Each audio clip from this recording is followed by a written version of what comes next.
Welcome to another edition of Expanding Mind. I'm your host, Erik Davis, continuing our conversations about the cultures of consciousness. And there's been a lot of them, so I wanted to remind folks that they can dig into the archive both at PRN, at Podbean, and at my own Techgnosis website, techgnosis.com, which also features tons of writing by me and indications about upcoming events. In a couple of months, I'll be doing a lot of events based on my upcoming book, High Weirdness, and I'm very excited about that. I'll be in the West Coast, East Coast, and in Europe. I also wanted to remind folks that if they want to, they can call up PRN and leave a message for Expanding Mind, which is kind of fun to weave your voices into the show. 1-701-719-0890 is the number. 1-701-719-0890. And again, we love feedback, and we particularly love feedback on iTunes and other places where people read about podcasts, because I think we're doing a fun thing here. Well, I'm very excited about today's show. Of course, that's something I could say every week, but it's particularly true today. Many years ago, I became friends with a wonderful writer and tarot expert named Rachel Pollack. We did a wonderful conversation, she and I, and Neil Gaiman, for the magazine Gnosis back in the 90s, which is a wonderful magazine that I still miss. And we talked about mythology and the tarot and popular culture and how they all kind of interact. It was a wonderful conversation, and getting to know Rachel and reading her books on tarot and getting some readings from her, which were wonderfully spontaneous. I expected this very arcane, deeply symbolic, ritualistic kind of experience, and it was so wonderfully casual. It was that kind of like almost spontaneous kind of reading that you get only when you really reach a level of true mastery, where it becomes almost simple in appearance, but very deep in effect and richness. Rachel talked a lot about her friend Mary Greer, who is probably the most well-known tarot master or mistress or goddess or oracle that we have here in the United States. And so I've been meaning to talk to Mary for many years, and I have a huge list of names to get to, and it's just kind of crazy.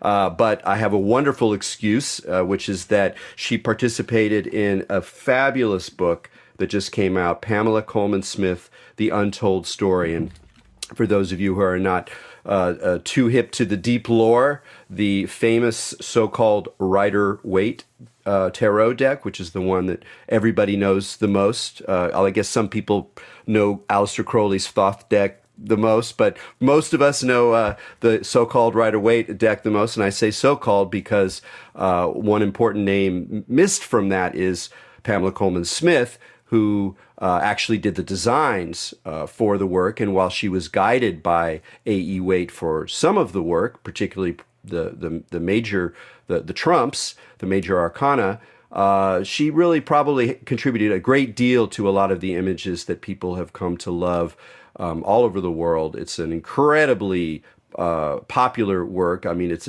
a major story in pop card success, and U.S. Games has been cranking them out since the early 1970s under the devoted hand of Stuart Kaplan, who's also a collector of Pamela Smith's work. And he wrote the main text and put together this wonderful volume, which is kind of the coolest art book that's ever come out on from a company that has game systems in its title, because it's U.S. Game Systems.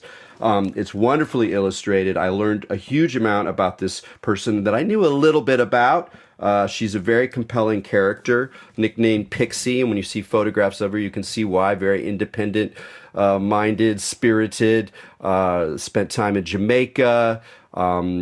Just a delightful being, you can tell, both through her art and through the stories of her experiences. Very DIY in a way, did her own magazines, her own publications for a while, and illustrated many things, most of which I had never seen before. So I highly recommend this book if you're into, esotericism in art or the tarot or even just the history of popular illustration, because she's a remarkable illustrator at a time, arguably the best time for illustration for kids books or mythology or things like that. At least in my opinion, that's kind of the golden age, and she's really taking it in some really interesting ways. So it's wonderful to see the range of her work, as well as to contemplate how her own influences and her own experiences fed into this set of images, this tarot deck, that has had such an enormous impact, not just in terms of visual imagery or showing up in a Led Zeppelin record or films or things like that, but just in terms of articulating, shaping people's unconscious or their encounters with archetypal forces or symbolic forces, and the tremendous influence the deck itself has had on other decks. So there's no one who could help us unpack this better than Mary Greer. So Mary, thanks so much for joining us on Expanding Mind. Oh, Erik, I'm very glad to be here, and that was a wonderful introduction to her book. Yeah, well, tell me, I'm actually kind of curious, when you in your discovery and exploration of the tarot first sort of became intrigued with who this artist was and how difficult it was to find out about her, and at what point you really became sort of enamored of her and her particular influence on this deck, or her expression through this deck. Well, my first introduction to tarot was an Eden Gray book back in 1967. And I immediately set out to find the deck, which was the Pamela Colman Smith, then known as Rider-Waite Tarot, from University Books. And that was the only deck that was readily available, but you had to even go far afield to find a store that would have it. So I had been asking all around. I loved the deck right off because it was so amiable to telling stories. Getting someone to talk about what they saw in it, which was what I was very interested in, because I was coming from a strong interest in Carl Jung and Joseph Campbell and archetypal criticism in my English classes. So it just spoke to me immediately. But my interest in her in particular really came up in the early 70s when Melinda Boyd Parsons curated a museum exhibit of her artwork, primarily other works of art that she had done, and wrote a wonderful catalog for it that talked about some of the sources of her imagery.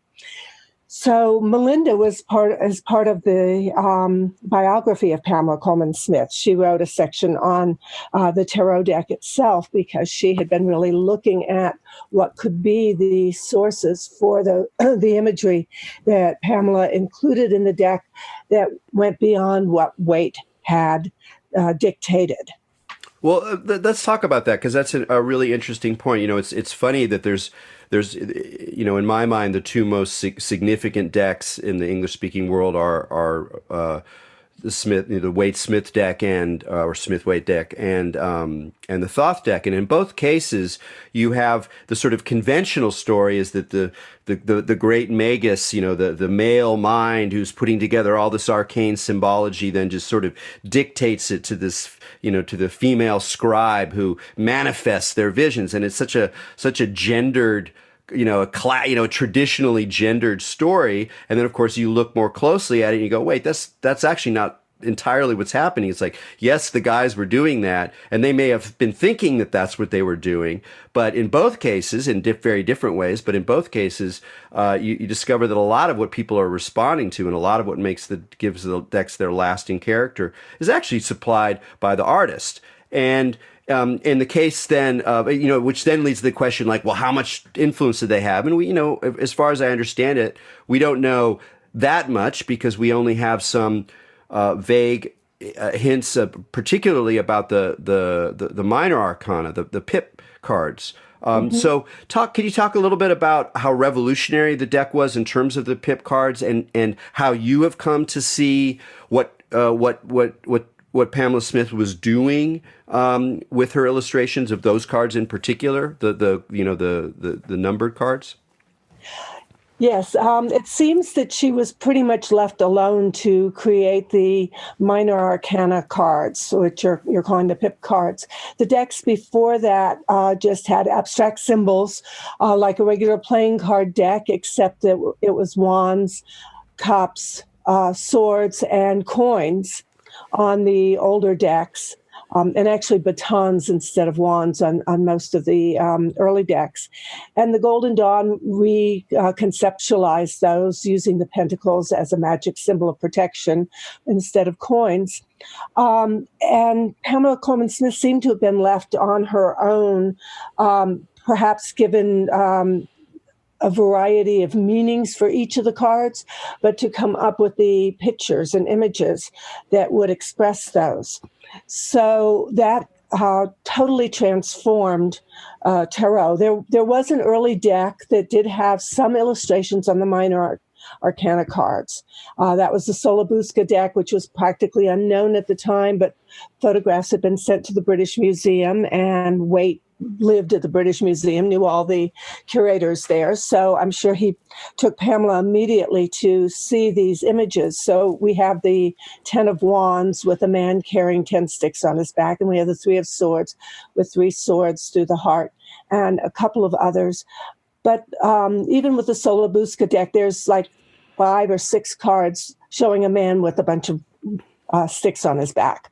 So there was the same motif repeated over and over again through many of the cards, whereas Pamela took the concept or idea and a couple of the images and used that throughout the entire 36 minor arcana cards. I do think Waite worked with her on the aces because there's some very particular symbolism that was particular to him, appears over and over in his books where he talks about those. But the 2 through 10 seem to be very original to her, based on basic meanings that he gave her and possibly a hint of a storyline. Well, But we know she was working very quickly for a couple of months at a place called Small Hythe, the home of Ellen Terry, the British actress who was her foster mother. And she incorporated a lot of imagery from that environment. Well, you'd mentioned before about how great they are for storytelling, how suggestive they are of stories, but you're just getting these little slices of it. I wrote a brief piece about the deck a number of years ago, and one of the things that I was thinking about was, there's a lot going on in the late 19th century. Not only the Golden Dawn and sort of the initiation of the modern occult revival in many ways, coming from some French sources, but really in the English-speaking world, that was the kind of the source for modern occultism, but also the emergence of new media of the imagination. And what sort of strikes me when I was kind of looking at these images again and thinking about, particularly with the numbered cards, that they combine this dynamic motion. There's often a lot of motion, even though the sort of language of the major arcana is often very static in the sense of being hierarchic or a deeply balanced icon. And so even if there's a gesture, it has the sense of being very still and composed and balanced. Whereas there's so much dynamics in the lower cards. And I was thinking of both film stills and comic book frames, both of which are coming to be in roughly the same kind of period of time, and so they express a very modern feeling of dynamics, even as they remain in this kind of archetypal frame where most of the images are kind of medieval or neo-medieval, at the very least informed by kind of craftsman values, but at the same time there's something very modern and open about them, as if here, take these stills of a story and rearrange them or discover a new arrangement, and out of that tell your own story. Yes, and she was trained at the Pratt Institute in Brooklyn to be a book illustrator.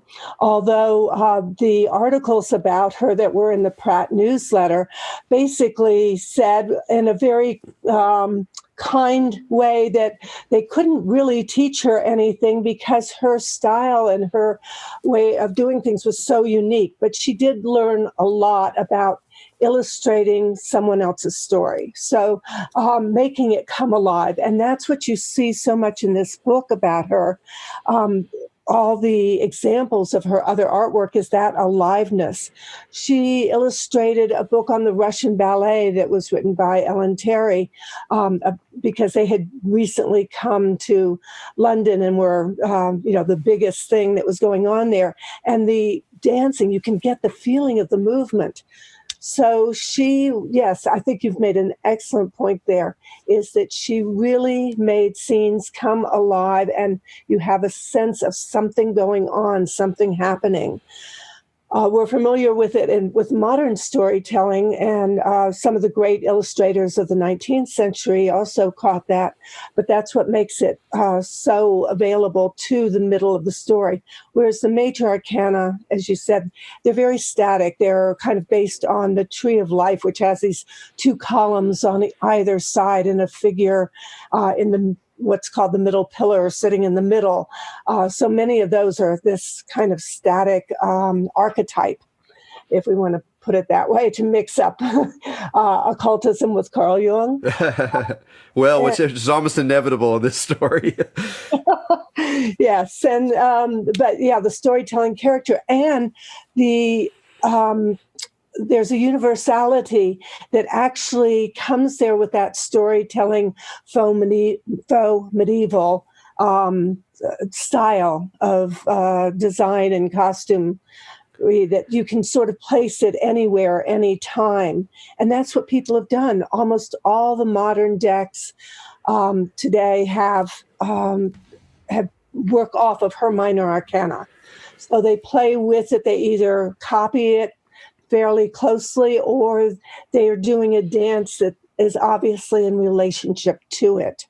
It's funny you use the word dance there, and that one of my the parts that really fascinated me about Stuart Kaplan's main essay in the book is he pulled out this sort of these images of dancing women in particular, and because one of the questions you want to ask is like, well, what's really motivating her? Like, how deep or what are her spiritual sources? And we know that she spent time in the Golden Dawn, but she wasn't like a deep member. And I'd love to hear you reflect on that a little bit. But just to stay with the dance for a bit, there's something very powerful and, dare I say, pagan that comes through these images. There's a kind of a more of a Dionysian quality than you would expect at this time and place in terms of the energy, even if it's still decorous to some degree. And it feels like with these dancing women, you're understanding something about her own self-expression, because she was clearly a very dynamic person,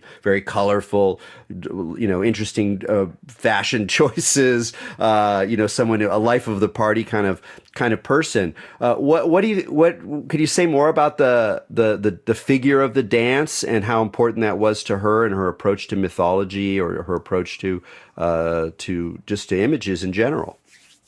A couple of things. First, that first article, the strongly biographical one, is actually by Elizabeth Volley O'Connor.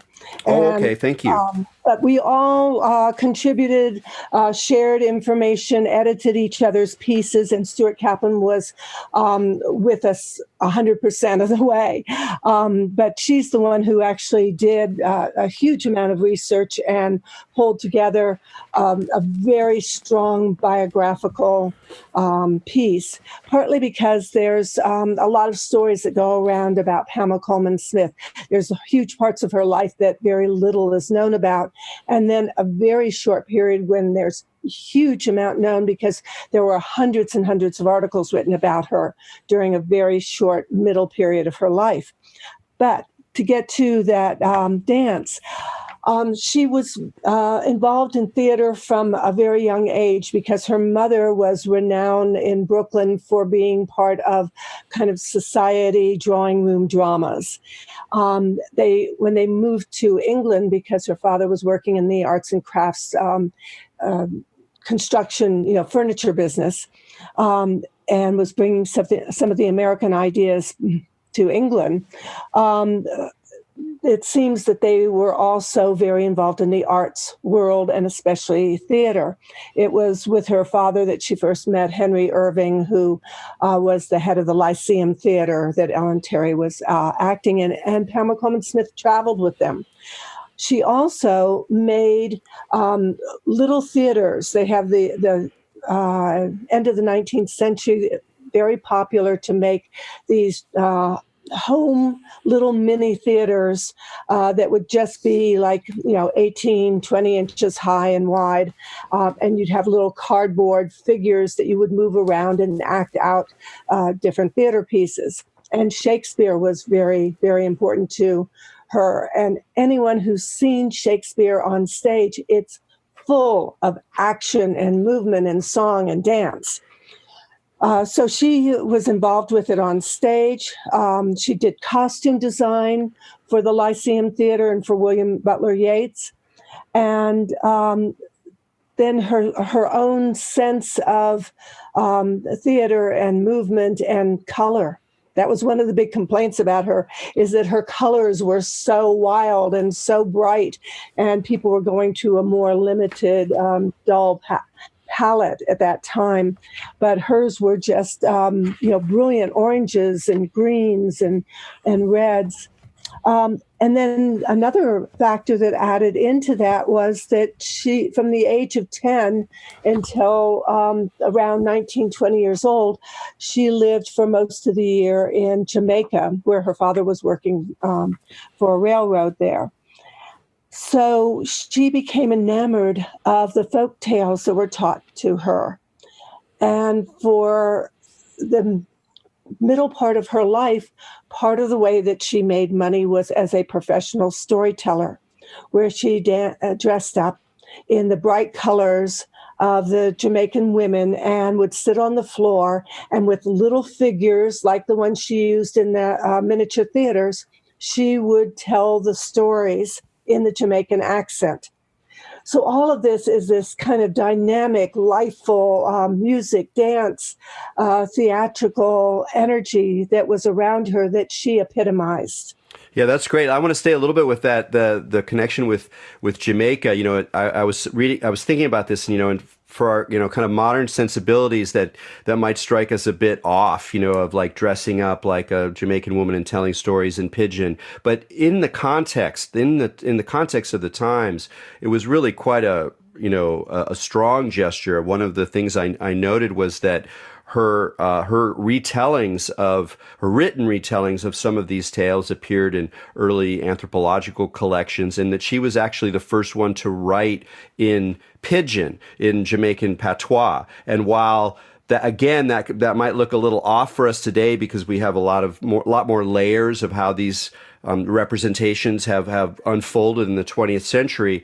At the time, it wasn't just innovative, but it was actually, deeply respectful. It was something that Zora Neale Hurston, for example, did in her stories about from Haiti and from the South, where it actually, in order to honor the particular forms of English that were being expressed in these stories, you had to imitate, and rather than quote unquote correct them. So it was a very interesting part of her. But I'm curious whether you see any connection between her influence from, or her love of Jamaican mythology and the Anansi stories and the vibrancy of the images and tales and characters that she was exposed to in those years. Any connection between that and the later images in the deck, which on the surface look more European, medieval Shakespeare, a little bit of Irish myth in there. But do you think that there's some influence there as well? There's not a direct influence in terms of bringing in any of the figures from the Anansi stories, or even specifically the backgrounds. What we see is far more the background around the Ellen Terry's home in Small Hythe in the southeast part of England. But there's a certain vibrancy that she carried forward from her time there, and that love of bright colors and a joyfulness and the sense of story that she got from that, because she did two little booklets of those stories that she illustrated herself. They're in this big book, the storytelling or picture book that Stuart Kaplan has done. He includes so much of that imagery that you can look at. So there's a feeling that she got from that, but there's no direct taking of any of those images into these that I've seen or found. Right. No, I could see that for sure. You know, I want to talk now about the esoteric side of the tale and the Golden Dawn.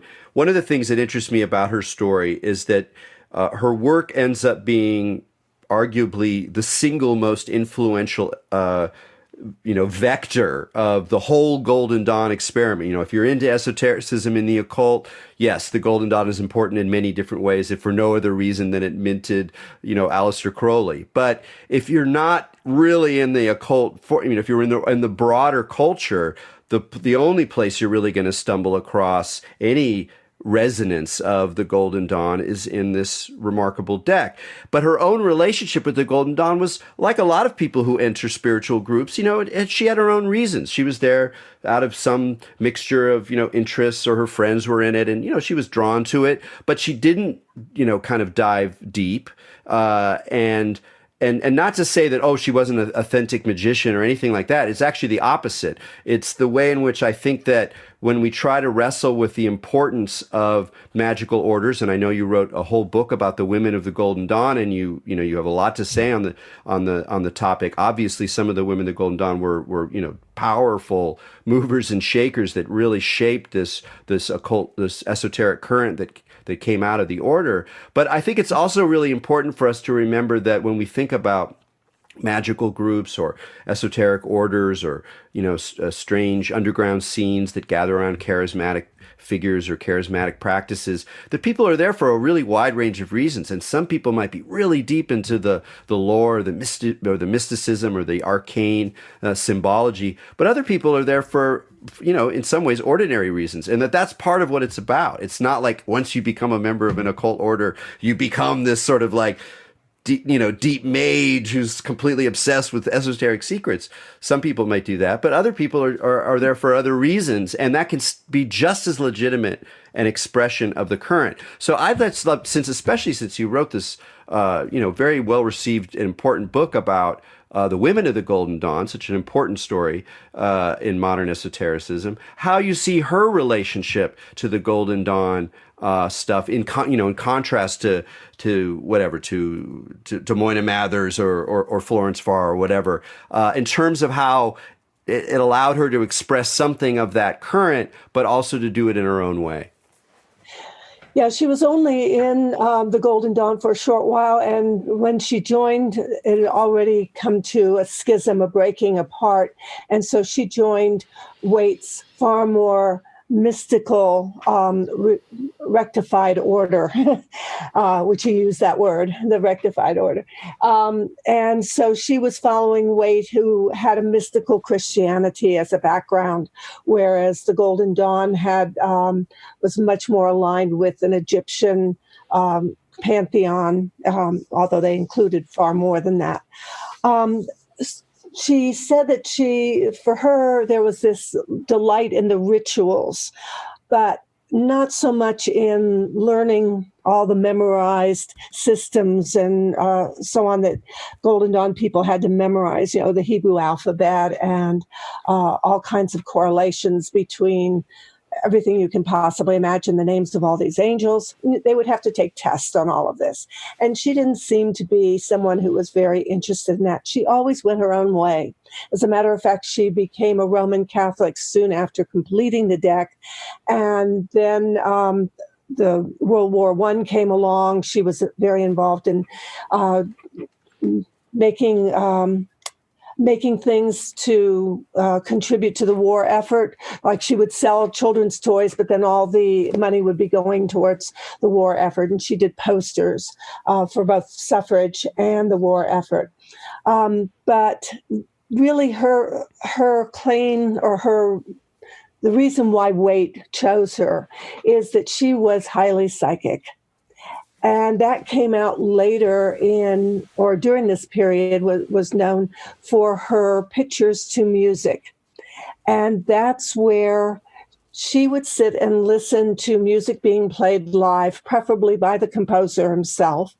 And she would draw as fast as she could these images that she would see as she listened to the music. And she said that while drawing these images that appeared before her, if she tried to change anything, the image would immediately close down. It was like the iris on a camera. It would open up, show her this image, and then if she started to change something, it would just snap shut. So she had to train herself to keep open to the image that came to her. And composers like Debussy, who became a friend of hers, said that she drew what he saw when he was composing the music. She also would take her drawings and take them to other musicians and ask them to play something based on the image she had drawn. And many of them would play very, very similar kinds of music. So she felt it was a two-way street.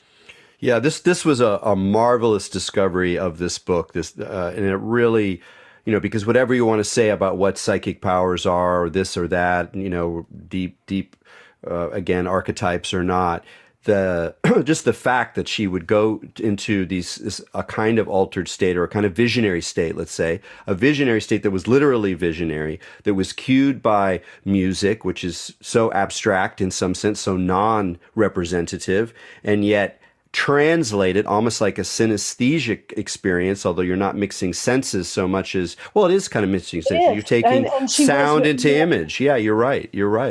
As a matter of fact, the term synesthesia came into being right around the time that people started reporting on her. So she was reported as an example of that, of seeing music. That's amazing. It's funny. There's so much stuff. There's something about this time because, like Scriabin, the composer at that time, he was a synesthete, and he sort of not only wrote his music with, a kind of color scheme in mind, but even experimented with color organs. And it was the first time you had people developing in the idea of a color organ, something that would play music and play color at the same time. And also, if you look at the really pivotal book, Thought Forms, which is by Annie Besant and Charles Leadbeater, that was, important figures in the Theosophy movement, that some people point to as really the first abstract art images that we have, because what they were doing in that book was showing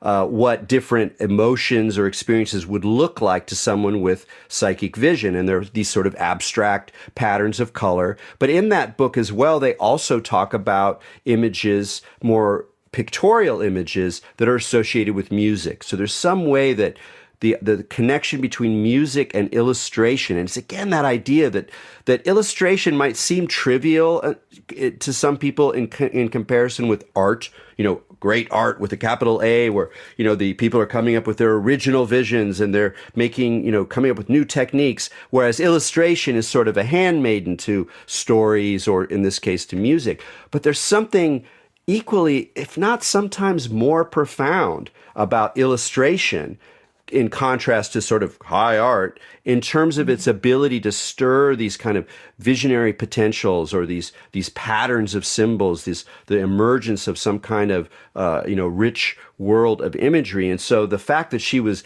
literally experiencing that, it's not just a way of talking about her work. Her work is partly a direct expression of these visionary capacities that some people have.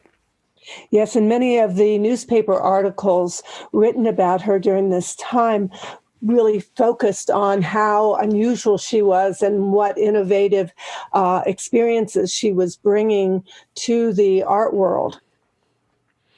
Oh, so that was actually part of her kind of rep, was the fact that she made these images. Yeah, music as pictures. Oh, fascinating. Yeah, yeah. That sounds good. It reminds me again how whatever, that the peculiar quality of some of her images, again sticking with the numbered cards in the Rider-Waite deck, because people are familiar with them. Rachel Pollack had a great phrase where she talked about a handful of these cards as being gate cards. Examples like the Three of Wands with the guy looking out onto the water in the distance. You don't see him, and there are these odd cards because while they're illustrating something, they're illustrating something. It's not really clear what's happening. It's you're in a story that's as much about an enigmatic unknown, or a kind of melancholy feeling, or a sort of movement of the spirit that doesn't have a particular obvious meaning. And it's in those kinds of images that I feel like there's a connection again between the art of illustration, coming out of illustrated books, or coming out of the idea that you're illustrating some story or some other event in kind of with these well-defined lines that have a slightly cartoon character in the good sense of the term. And at the same time, there's something profoundly mysterious in those images. So what do you think about this idea that some of those cards are gate cards, or have a particular kind of charge to them that brings them beyond just illustrating a certain kind of emotional state or possibility?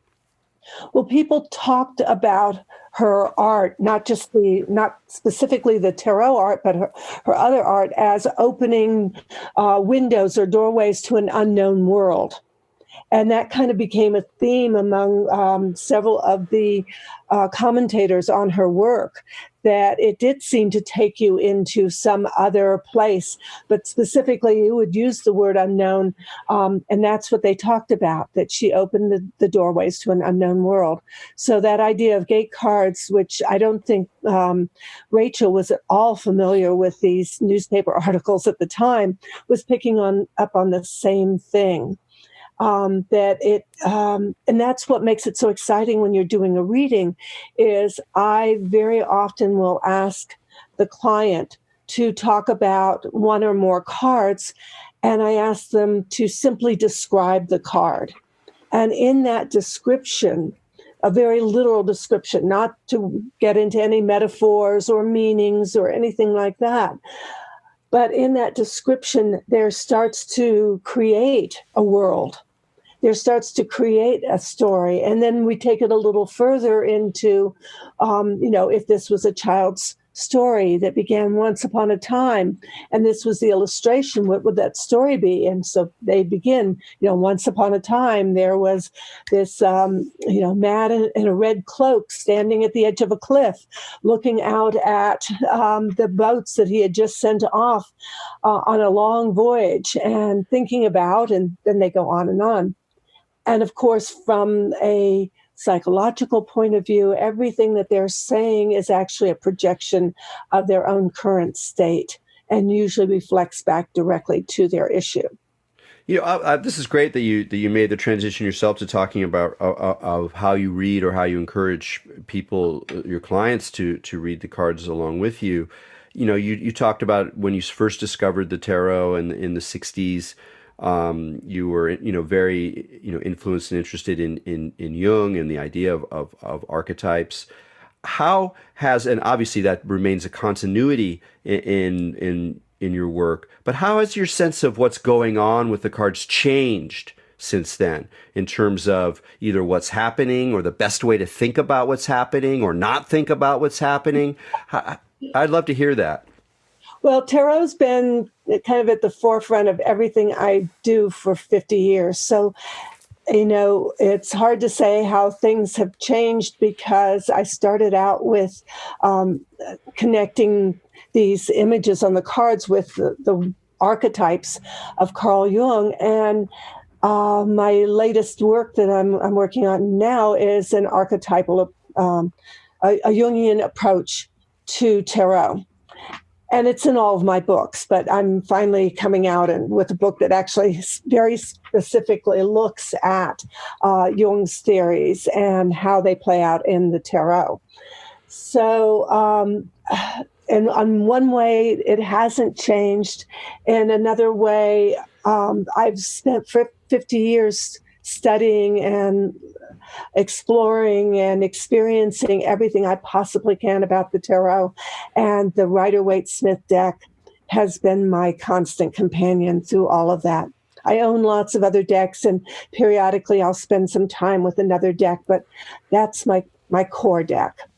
So, to talk about what I've learned or how it's changed is to talk about my life. Yes, no, I understand that. And then also in terms of how you approach readings, is there are there sort of rules, or not rules, but practices that you have now when you're working with clients that have really changed over that long period of time, or again, is it another very complex story where there's not very obvious shifts necessarily?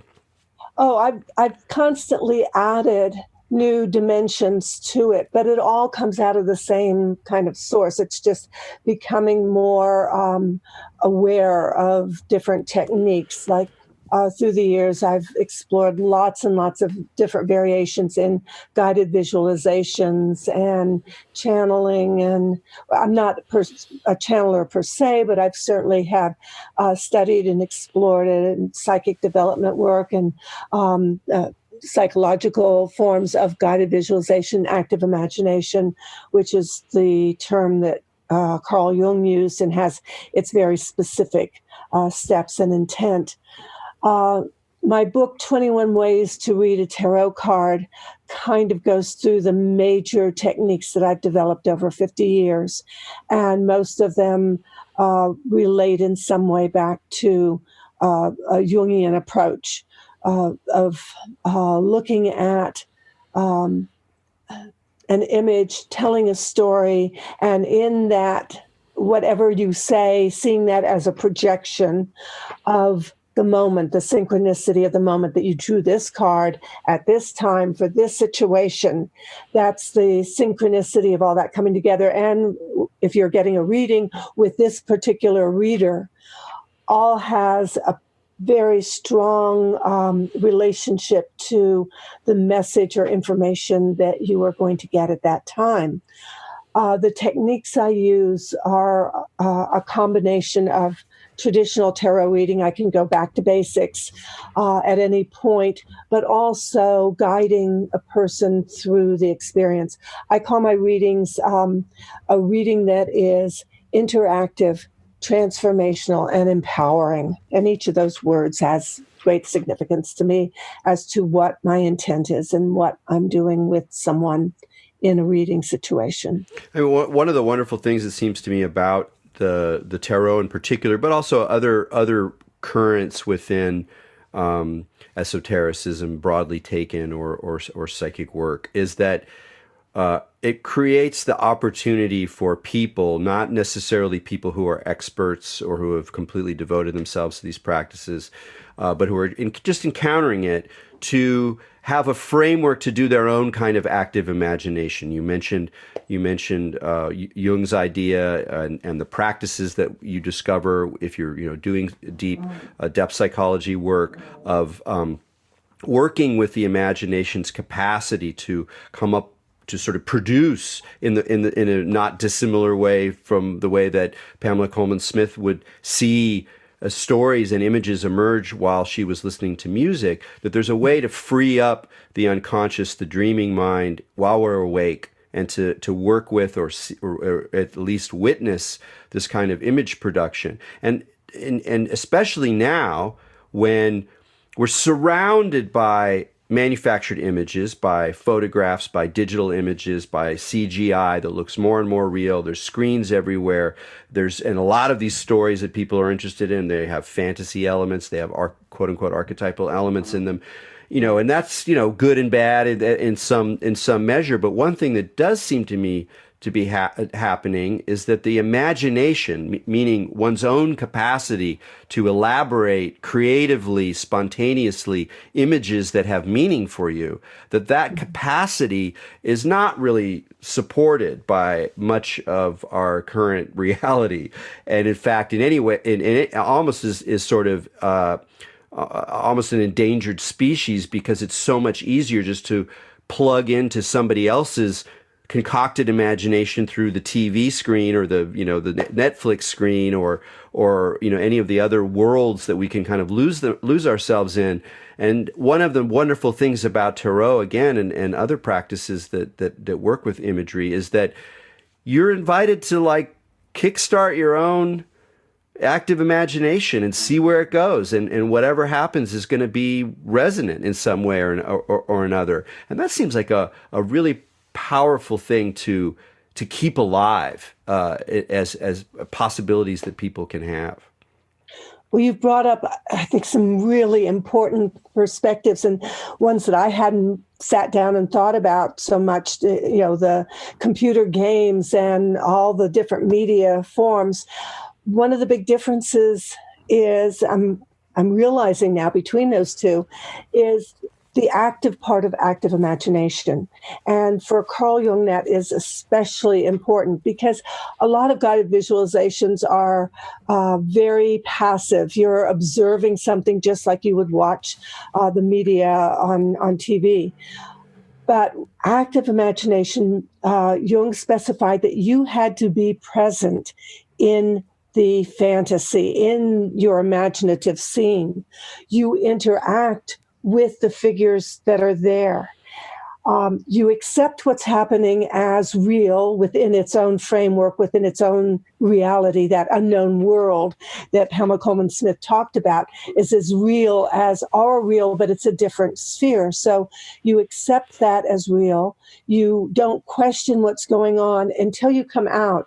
And Jung really emphasized turning your experience, or actually sometimes at the same time you're experiencing it, putting that into an art form. So whether it was a drawing or painting, or even dance or sculpture or music, or whatever your art pulls you to put into a concrete form yourself, that experience.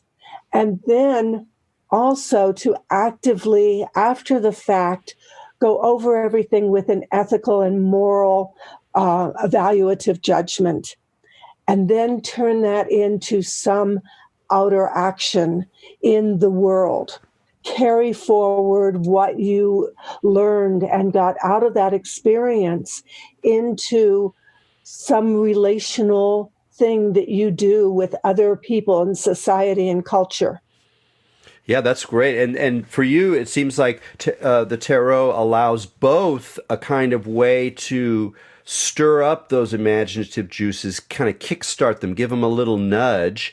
And at the same time, the study of the tarot over time, particularly, is also part of that moral reckoning. It's also part of the way that you shape these imaginative forces into active stories and active inspirations that are designed to go into your life, to be part of your real everyday life, and not just to exist in a kind of realm of fantasy. If it was just fantasy, if it was just in the imagination, in a way, it's kind of missing the point. There's a practical aspect to these images that is part of what gives them such power.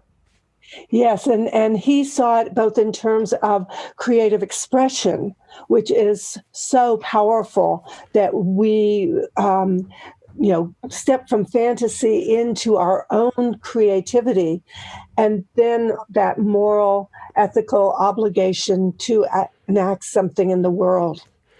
Well, talking about one's own expression, at least at a certain period of time, people started making their own tarot decks, like whether they were artists who said, I'm going to make a tarot deck, whatever. Dolly made his tarot deck. Lots of artists had made their tarot deck, or individuals who didn't even necessarily consider themselves artists, maybe using collage or something to kind of develop their own story with the actual medium themselves.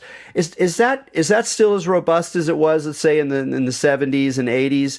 And if so, or even not, how do you feel about that particular kind of thing of people saying, I'm going to do it myself, I'm going to make my own, images, and what happens when people express themselves through the medium of the tarot deck? It has mushroomed like an atomic cloud. And part of that is because there are processes now for printing processes that are much, much cheaper than they were before, can be done very quickly.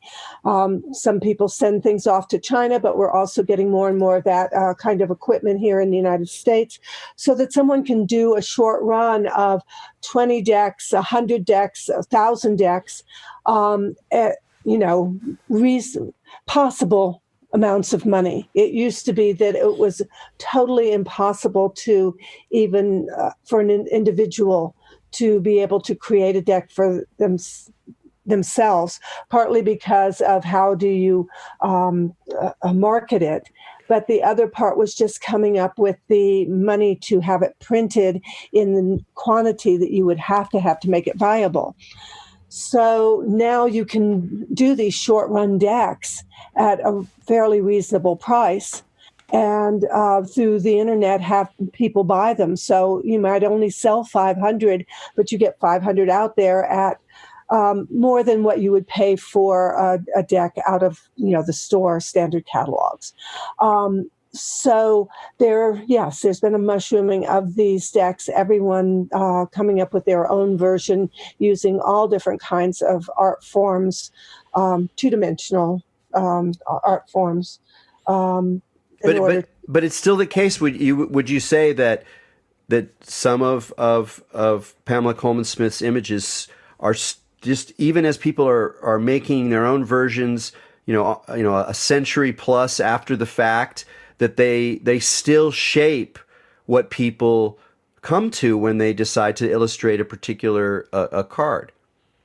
Definitely. And part of that, just to be absolutely clear, is that it makes the decks readable because people can transfer what they learned from the Pamela Colman Smith style decks, which are the majority of decks that you find in the English speaking and Asian world. And because on continental Europe, there's still a lot of people that hold to the old Marseille style with the unillustrated pips.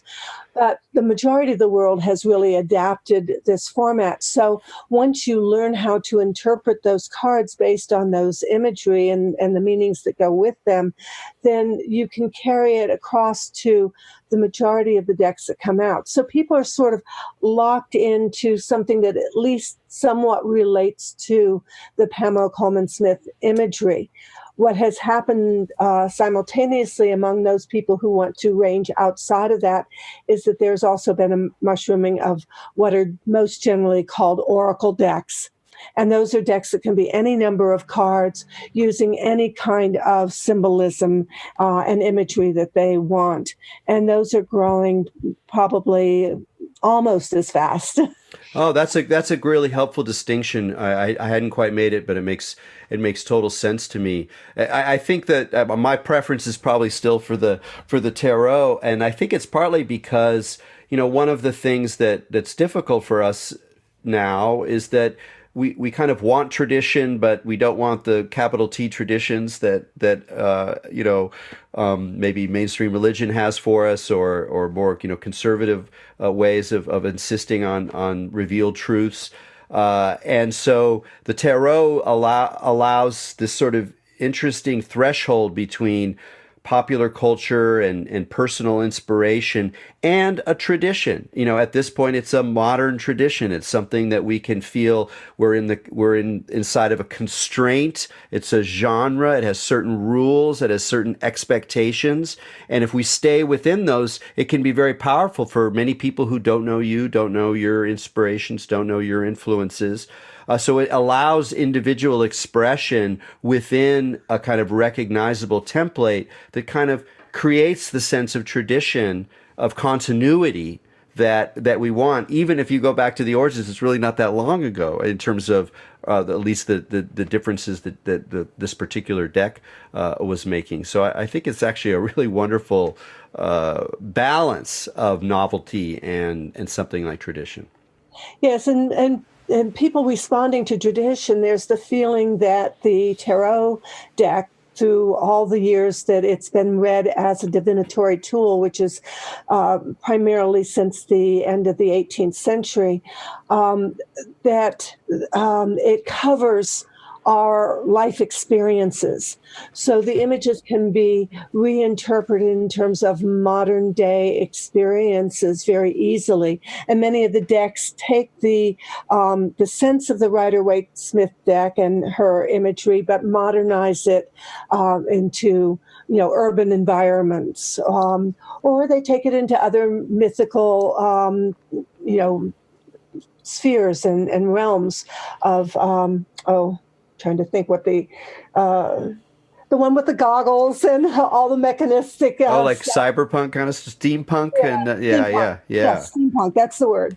Thank you. So there's steampunk decks, there's there's decks with almost every theme, also all kinds of cultural decks, so that people from cultures around the world have been able to see their own myths in the tarot and have been able to bring those gods and goddesses and stories into the tarot, and yet still have the images recognizable by anyone who knows the tarot. So there's the confidence that you're actually covering this kind of archetypal range that is pan-human, that it speaks to humans around the world in whatever culture, and reflects that culture's myths in as well as it does our Western ones. Yeah, and we got a minute here left, and I just wanted to mention that it also seems to have created a very open place for people to explore gender, and particularly women to take the lead. It's really, the whole story of tarot is so rich with modern women's stories, and including your own, including Rachel's, including many people, including Pamela Colman Smith's, and it's that, for that reason alone, I think it's really one of the key elements of the kind of modern esoteric world. Yes. Well, Mary, I just wanted to throw that in again. We could talk more about that, but the time is the clock is relentless. So thank you so much for joining us on Expanding Mind. Thank you for asking me to be here. This has been fun. Great. Mary Greer, who's contributed to the new book, Pamela Colman Smith, The Untold Story. It's a wonderful book of images. At the very least, go online and look at some of her marvelous pictures. And then until next week, keep your minds open.